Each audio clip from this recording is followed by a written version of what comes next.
Bonjour, bonsoir. Bienvenue sur la chaîne de l'immigration et de l'entrepreneuriat. Si c'est la première fois que tu arrives sur cette chaîne, mon nom est Stéphane Chouapi. Ici, nous parlons d'immigration, d'intégration et d'entrepreneuriat parce que nous sommes certains que ce sont des informations qui vous permettront non seulement d'immigrer au Canada, mais surtout de prendre votre place ici, grâce à l'entrepreneuriat.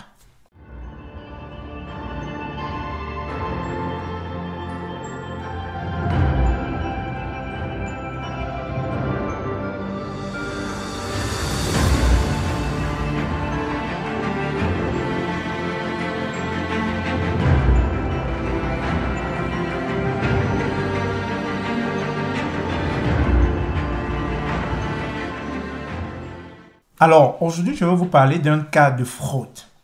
Un cas de fraude dont l'un de mes amis qui vit en Inde a été victime.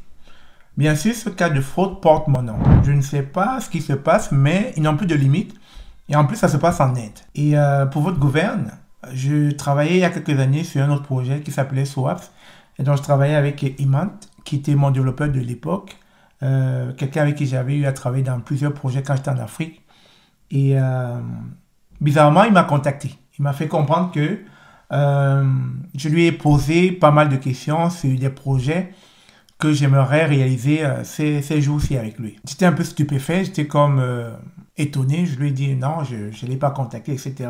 Et quand vous allez l'apercevoir tantôt, vous allez voir les différents messages, les différents échanges dont il a été question entre lui et moi, entre supposé lui et moi. Bien sûr, pas moi. Mon autre moi, en fait, le fraudeur qui utilise mon nom pour pouvoir arnaquer mon ami qui se trouve en Inde. Et donc, dans ce message, vous allez constater, lors de leurs échanges, ça commence tout simplement « Bonjour Imant, comment tu vas? Est-ce que tu es disponible en ce moment ?» Stéphane Chouapi. Donc, la personne porte mon nom et essaie donc d'appeler. Ce sont des astuces, hein, ils essaient d'appeler sachant que ça ne va pas aboutir. Et puis, ils vont faire table rase, ils vont plus chercher à communiquer avec vous par téléphone, bien par voix vocale.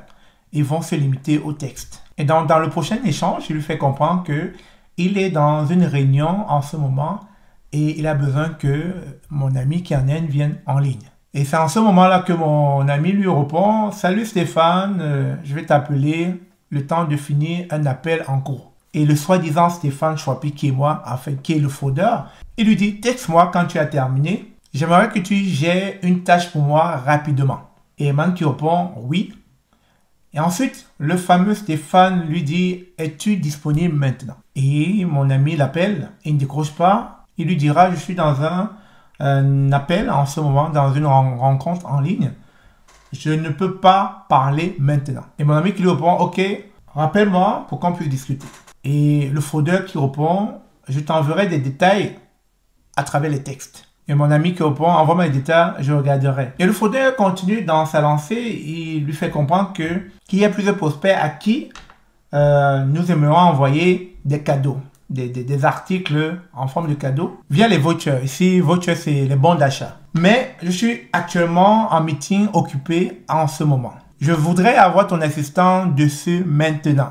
C'est ce qu'il demande. Et mon ami en Inde répond, ok, I will give you a call. Donc, je vais t'appeler pour qu'on en discute. Et le fraudeur qui répond, le cadeau du magasin d'Apple est requis pour la première fois. J'aimerais que tu ailles sur Amazon, le site d'Amazon, et que tu cherches pour l'Apple Store, c'est-à-dire le cadeau Apple Store. Prends une copie d'écran de ce que tu auras obtenu et envoie-moi. Je te guiderai sur comment compléter cela facilement pour moi. Et mon ami répond, let's call and we discuss.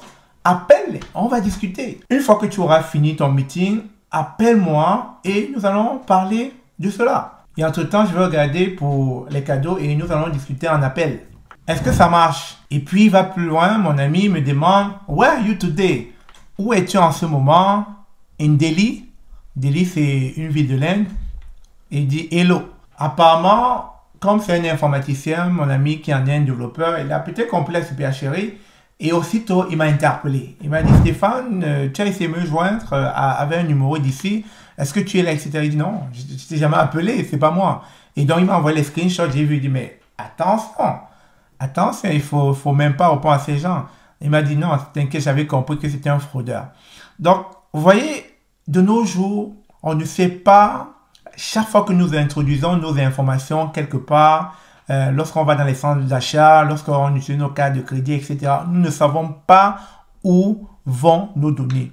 On ne sait pas comment ces personnes arrivent à recueillir nos données. Qu'est-ce qu'ils en font plus tard? Nous ne savons pas.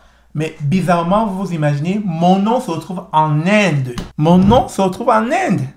C'est terrible. C'est-à-dire les fraudeurs n'ont plus de limite au 21e siècle. C'est tellement grave.